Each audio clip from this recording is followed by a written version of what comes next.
How to lock and unlock folders in Windows 10. Hello everybody, welcome back to our channel. Today in this video we'll guide you through on how you can lock and unlock files or folders in Windows 10.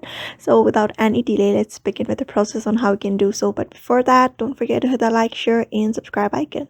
So in order to do so, you just need to open up your desktop. After that, you just need to locate the file or folder on your desktop screen, and after that you're just gonna go over to the file and right click on it. For example, this one right here on my screen, I'm just gonna right click on it and you'll be finding this properties tab.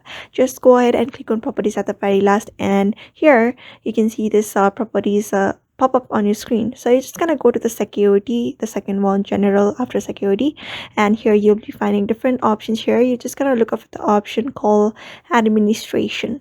Select that. After that is done selected, you're just gonna go to the edit section and you'll be finding administration again there. Just select it, apply, and before that you can find this deny option. Just right click, check mark on each and everything.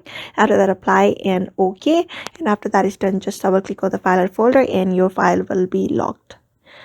And after that, in order to unlock the same file or folder, you're just gonna follow the same process, but this time we're just gonna do exact opposite.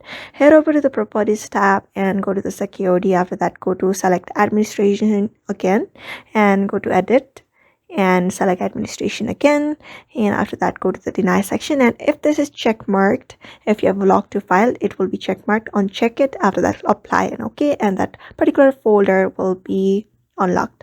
So that's how you basically do it. So therefore, I hope this video was helpful to you, and thank you for watching this video.